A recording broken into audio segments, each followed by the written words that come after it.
Hello friends, welcome to my channel. कैसे हैं आप लोग? उम्मीद करता हूं अच्छे होंगे। आज की वीडियो में बहुत ही महत्वपूर्ण प्रश्नों पर बात होगी जो कि हिंदी के हैं। 35 प्रश्न हैं। देखते हैं आप लोग 35 में कितने सही कर पाएंगे। और चैनल पर अगर आप पहली बार आए, चैनल सब्सक्राइब कर लीजिएगा और बेल आइकन को दबा दीजिएगा, जिससे कि आपको नई वीडियोज़ की नोटिफिकेशन समय से मिलते रहे। पिछले वीडियो नहीं देखे हैं, डिस्क्रिप्शन में आपको प्लेलिस्ट का लिंक मिल जाएगा, आप वहाँ से पिछले वीडियो जरूर देखिएगा। लिखा है, लहरों का शांत देखकर। लहरों का शांत देखकर ये मत समझना कि समंदर में रवानी नहीं है। जब भी उठेंगे तूफान बरकर उठेंगे, अभी उठने की ठानी नहीं है। बहुत ही अच्छी बात लिखी है। इसी के साथ अपने प्रश्नों को शुरू करेंगे और देखते हैं आप लोग कितने प्रश्न सही कर पाते हैं। लिखा है, एजुकेशन एरा 95, हरप्रीत पटेल 95। तो ये हमारे दूसरे चैनल हैं, इनको भी सब्सक्राइब करिएगा। अब शुरू करते हैं अपने प्रश्नों को। पहला प्रश्न है, रंगमंच के पीछे का स्थान निम्न में से क्या कहलाता है? नेपथ्य, पृष्ठभूमि, मंच पृष्ठ या गुह्य मंच? रंगमंच के पीछे का स्थान निम्न में से क्या कहलाएगा? बिल्कुल आपको पता होगा, पहला ऑप्शन सही है, नेपथ्य। क्या होगा? नेपथ्य। अगला प्रश्न है, लिखा, जिसका जन्म कन्या के गर्भ से हुआ हो के लिए एक शब्द होगा। कान्यकुब्ज, कानीना, कानीन, कानीन। तो निम्न में से कौन सा ऑप्शन आपका सही है? फटाफट बताएं, क्या जवाब होगा इसका? कौन सा ऑप्शन आपका सही होगा? बिल्कुल सही जवाब है चौथा। जिसका जन्म कन्या के गर्भ से हुआ हो उसे क्या कहते हैं? कानीन कहते हैं। इस तरीके से लिखा जाता है। बाकी आपके सारे ऑप्शन रॉन्ग हैं। अगला प्रश्न है, दक्षिण और पूर्व के बीच की दिशा क्या कहलाती है? वायव्य, आग्नेय, ईशान या नैऋत्य? दक्षिण और पूर्व के बीच की दिशा निम्न में से क्या कहलाती है? बहुत ही आसान सा प्रश्न है और इसका जवाब होगा आग्नेय। क्या होगा? आग्नेय। उत्तर और पश्चिम के बीच की दिशा जो है, उत्तर और पश्चिम के बीच की दिशा आपकी वायव्य कहलाती है। ठीक है। पूरब और उत्तर की दिशा जो है वो ईशान कहलाती है। इस चीज़ को ध्यान रखिएगा। ठीक है। नैऋत्य जो है दक्षिण और पश्चिम के बीच की दिशा कहलाती है। तो आपका जो ऑप्शन है दक्षिण और पूर्व के बीच की दिशा, कौन सा सही है? ऑप्शन आपका बी सही है। अगला प्रश्न है, निम्न में से कौन सा शब्द शुद्ध है? कौन सा शब्द आपका बिल्कुल सही है? कौतूहल जो है कौन सा सही होगा? बिल्कुल बताना है आपका जवाब कौन सा सही होगा। और आपका जवाब आ चुका है, मुझे पता है। आपका थर्ड ऑप्शन इसमें सही होगा, कौतूहल। ठीक है, थर्ड ऑप्शन बिल्कुल सही है। अगला, निम्न में से कौन सा शुद्ध शब्द है? फिर से शुद्ध शब्द आपको बताना है कौन सा इसमें बिल्कुल सही लिखा हुआ है। बाकी हम लोग बहुत ही गलत तरीके से लिखते हैं, लेकिन कौन सा बिल्कुल सही है यह आपको बताना है। और इसका ऑप्शन आपका थर्ड सही होगा, उपर्युक्त। कौन सा सही है? थर्ड ऑप्शन सही होगा। अगला, तद्भव शब्द निम्न में से है बैंक, मुंह, मर्म या प्रलाप? तद्भव शब्द निम्न में से कौन सा होगा? बिल्कुल, मुंह जो है ये आपका तद्भव है और इसका तत्सम क्या होता है? मुख। क्या होता है? मुख होता है तत्सम। अगला है, अहेर का तत्सम शब्द निम्न में से है। अहेर का तत्सम शब्द निम्न में से है, बताएं।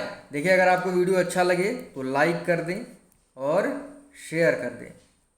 ठीक है, बताना है अहेर का तत्सम शब्द है अरहर, अहीर, अषाढ़ या आखेट? बताएं आप लोग, सातवें का कौन सा ऑप्शन आपका सही है? ऑप्शन आपका डी सही होगा। क्या होगा? आखेट। अगला है, आप डूबे तो जग डूबा। लोकोक्ति का क्या अर्थ है? बुरा आदमी सबको बुरा कहता है, सब बेकार हो जाता है, मरने के बाद कौन देखने आता है? क्या हुआ? सबको अपने समान समझना। तो आप डूबे तो जग डूबा, लोकोक्ति का निम्न में से क्या अर्थ होगा? बताएं आप लोग, क्या जवाब होगा इसका? देखिए, इसका ऑप्शन आपका पहला सही है। बुरा आदमी को सब कुछ बुरा ही दिखता है, बुरा आदमी सबको बुरा ही कहता है। तो आपका पहला ऑप्शन सही है। अगला प्रश्न है, पेट में दाढ़ी होना मुहावरे का क्या अर्थ है? धूर्त प्राणी, रोग ग्रसित होना, पेट तक लंबी दाढ़ी, देखने में सीधा किंतु चालाक। तो पेट में दाढ़ी होना मुहावरे का निम्न में से क्या अर्थ होगा? बताएं आप लोग क्या जवाब होगा। बहुत ही आसान से प्रश्न है और एग्जाम में काफ़ी बार पूछे भी गए हैं। पेट में दाढ़ी होना मुहावरे का क्या अर्थ होगा? देखने में सीधा किंतु चालाक। अगला प्रश्न है, लिखा है बागीचा का निम्न में से कौन सा पर्यायवाची है? निर्जन, व्यजन, आराम या कल्पसाल। बगीचा का पर्यायवाची निम्न में से क्या होगा? क्या होगा इसका जवाब? इसका जवाब आपका ऑप्शन थर्ड सही है। बगीचा का पर्यायवाची आराम है। बगीचा के और भी पर्यायवाची हैं जो एग्जाम में काफी बार पूछे गए हैं, जैसे अरण्य, अरण्य, वाटिका, उपवन, उद्यान और निकुंज। ठीक है, ये एग्जाम में काफी बार पूछे गए। अरण्य है आपका, उद्यान है, निकुंज है, ये एग्जाम में काफी बार पूछे गए हैं। और आपका आराम जो है ये भी बगीचा का पर्यायवाची है। अगला, मछली का पर्याय निम्न में से नहीं है? मत्स्य, मीन, सफरी या जलोदरी। मछली का पर्याय निम्न में से नहीं होगा। बहुत ही अच्छा प्रश्न है। बिल्कुल, जलोदरी जो है ये मछली का पर्यायवाची नहीं है। बाकी आपका मत्स्य, मीन और सफरी ये मछली के पर्यायवाची हैं। अगला है, उद्धत का विलोम शब्द है। 4 ऑप्शन दिए गए हैं, आपको बताना है उद्धत का निम्न में से कौन सा विलोम शब्द होगा। बताएंगे आप लोग क्या जवाब होगा इसका। और बिल्कुल सही जवाब है, उद्धत का विलोम शब्द होता है विनीत। क्या होता है? विनीत होता है। अगला प्रश्न है, प्रवृत्ति का विलोम शब्द निम्न में से है? आवृत्ति, निवृत्ति, सवृत्ति, पूर्ति। प्रवृत्ति का विलोम शब्द निम्न में से क्या होगा? और आपका जवाब बिल्कुल सही है, मुझे पता है, ये होगा निवृत्ति। क्या होगा? निवृत्ति होगा। उदय का विलोम शब्द होता है सदय, निर्दय, अस्त या व्यस्त। उदय का विलोम शब्द निम्न में से क्या होगा? ये होता है, क्या होता है? उदय का अस्त होता है, यानी आपका थर्ड ऑप्शन सही होगा। अगला है, अंतस्थ व्यंजन निम्न में से कौन सा है? अंतस्थ व्यंजन निम्न में से कौन सा है? 4 ऑप्शन है, आपको बताना है। बिल्कुल जवाब आपका सही है, या जो होता है ये आपका अंतस्थ व्यंजन होता है। और भी आपके अंतस्थ व्यंजन है, जैसे या, रा, ला और वा। ठीक है, ये जो सा है आपकी ये मूर्धा है, ये तालव्य है और ये दंती है। ठीक है, श, श, हा, ये आपके जो होते हैं ये आपके क्या होते हैं? ये ऊष्म व्यंजन होते हैं। कौन कौन से? ये जो आपके हैं ये आपके क्या हैं? ये ऊष्म व्यंजन हैं। तो अंतस्थ व्यंजन आपका या होगा, डी ऑप्शन सही है, यानी चौथा ऑप्शन सही है। अध्यक्ष में उपसर्ग है। बहुत ही शानदार प्रश्न, सभी को पता होगा अध्यक्ष में उपसर्ग क्या होता है? अधि होता है। क्या होता है? अधि होता है, यानी पहला ऑप्शन सही है। अगला प्रश्न, लघुत्तर में प्रत्यय है? अर, यर, तर या सर। लघुत्तर में प्रत्यय होगा, बिल्कुल जवाब सही है, तर होगा। क्या होगा? तर होगा, थर्ड सही है आपका। अजायब घर कैसा शब्द है? तत्सम, संकर, देशज या विदेशज। अजायब घर शब्द कैसा है? ये आपका संकर शब्द है। कैसा शब्द है? संकर। कौन सा विकल्प गलत है? धाता का स्त्रीलिंग धात्री है, विधाता का विधात्री है, नेता का नेत्री है या अभिनेता का अभिनेत्री है। तो निम्न में से कौन सा विकल्प आपका गलत है? और ये भी बताइएगा गलत है या सही है या सारे सही हैं, ये भी बताएं। देखिए इसमें जो है आपके सारे विकल्प सही होंगे। ठीक है, कौन से? सारे विकल्प सही होंगे। तो ये आपका प्रश्न जो है ऐसा है, याद रखिएगा, धाता का धात्री, विधाता का विधात्री, नेता का नेत्री और अभिनेता का अभिनेत्री। भील का स्त्रीलिंग होगा भीलू, भीला, भिलाइन या भीलनी। भील का स्त्रीलिंग निम्न में से क्या होता है? क्या होता है? भिलाइन होता है? नहीं, भिलनी होता है। भील का स्त्रीलिंग भिलनी होता है। कुर्सी पर मास्टर साहब बैठे हैं में कौन सा कारक है? कर्ता, कर्म, अधिकरण या संबंध कारक। कुर्सी पर मास्टर साहब बैठे हैं, कहाँ बैठे हैं? पर, अधिकरण में पर। ठीक है, तो आपका ऑप्शन कौन सा सही होगा? ऑप्शन आपका थर्ड सही होगा, कर्ता ने कर्म को, अधिकरण में पर। ठीक है, इस चीज़ को ध्यान रखिएगा, जो कारक चिन्ह है आपको पता ही होंगे।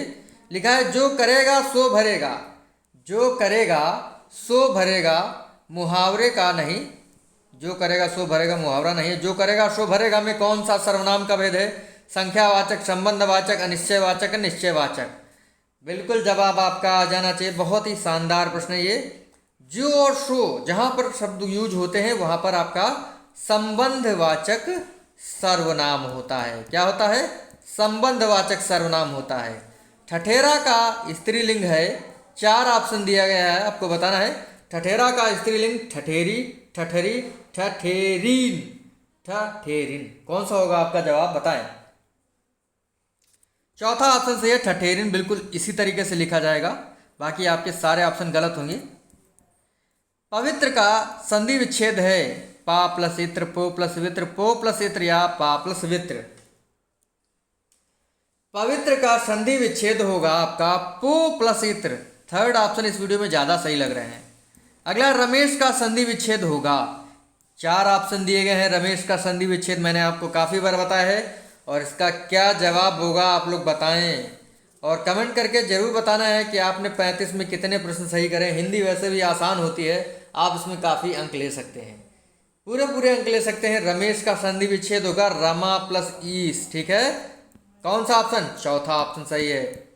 गायक का संधि विच्छेद है गा प्लस एक, गय प्लस अक, गो प्लस अक या गा प्लस आयक। गायक का संधि विच्छेद निम्न में से क्या होगा? गय प्लस अक, यानी बी ऑप्शन आपका सही है। अगला है नगर, नगर वास में कौन सा समास है? व्यय, दिगु, तत्पुरुष या द्वंद्व। नगर वास में कौन सा समास होगा? जब आप ठान लेंगे ना कि मुझे पास होना है एग्जाम में, चाहे कितना भी कठिन पेपर आए मुझे पढ़ना है, आप पढ़ते रहेंगे तो चाहे कितना भी कठिन पेपर आएगा आप पास हो जाएंगे।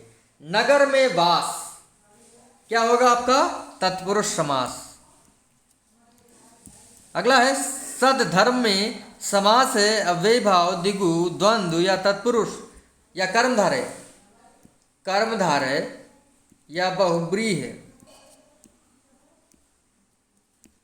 आपके पास 6 ऑप्शन है, आपको बताना है इसमें से कौन सा सही होगा। सत धर्म में कौन सा समास होगा? देखिए, सत है जो धर्म, यानी आपका कर्मधारय समास। 5वां ऑप्शन आपका सही होगा। ठीक है, अगला प्रश्न, लवण का तद्भव है लूण, लेपन, लवंग या क्षार। लवण का तद्भव क्या होगा? बहुत ही अच्छा प्रश्न है, बताना है आपको। लवण का क्या होगा? लूण होता है। राजस्थानी हिंदी की बोली निम्न में से नहीं है, जयपुरी, मालवी, अवधी या मारवाड़ी। राजस्थानी हिंदी की, राजस्थानी हिंदी की बोली निम्न में से नहीं है, बताएं आप लोग। जयपुरी, मालवी, अवधी या मारवाड़ी। ये होगा आपका अवधि। यहाँ पर गलत लिखा हुआ है, अवधि ऐसे लिखा जाएगा, यहाँ पर अवधि लिखा है। अवधी, बघेली और छत्तीसगढ़ी आपकी पूर्वी हिंदी की बोलियाँ हैं, और यहाँ पर आपका अवधि जो है नहीं होगा। बाकी जयपुरी, मालवी और मारवाड़ी ये आपकी राजस्थानी बोलियाँ हैं, राजस्थानी हिंदी की बोलियाँ हैं। लिखा निम्न में से कौन सा वाक्य शुद्ध है? भारत में अन्य जातियाँ हैं, भारत में अनेकों जातियाँ हैं, भारत में अनेक जातियाँ हैं या भारत में जातियाँ हैं। निम्न में से कौन सा वाक्य शुद्ध होगा? बताएं आप लोग। थर्ड वाला ऑप्शन, भारत में अनेक जातियां हैं। अगला है, फिर से अगला प्रश्न है, बताना है कौन सा इसमें से सही होगा। वह दंड पाने योग्य है, वह दंड लेने योग्य है, वह दंड के योग्य है या वह दंड देने योग्य है। 32 में आपका कौन सा ऑप्शन सही है? बताएं। क्या होगा आपका ऑप्शन? वह दंड के योग्य है। थर्ड ऑप्शन इसमें भी सही है। पलाश वन किसकी रचना है? जयशंकर प्रसाद मिश्र जी की, नरेंद्र शर्मा, महादेव वर्मा। पलाश वन निम्न में से किसकी रचना है? कोई बताएगा? बिल्कुल जवाब आपका आ जाना चाहिए, नरेंद्र शर्मा। बापू किसकी रचना है? महावीर प्रसाद द्विवेदी, हजारी प्रसाद द्विवेदी, नरेंद्र शर्मा या सुमित्रा नंदन पंत, या इसमें से किसी की नहीं, ये भी बताएं। बापू जो है इनमें से किसी की रचना नहीं है, वो है दिनकर जी की। किसकी है? दिनकर जी की रचना है। कल ही मैंने इस पर आपको वीडियो दिया था। अगला, धरती किसकी रचना है? नरेंद्र शर्मा, त्रिलोचन शर्मा, रामधारी सिंह दिनकर, जयशंकर प्रसाद जी। धरती निम्न में से किसकी रचना है? धरती मेरी माँ है, सुनील शेट्टी की नहीं है, त्रिलोचन शर्मा जी की है रचना। बी ऑप्शन आपका सही होगा। 35 में आप लोगों ने कितने प्रश्न सही करे कमेंट करके जरूर बताइएगा। मिलते हैं आपसे अगले वीडियो में। जय हिंद, जय भारत।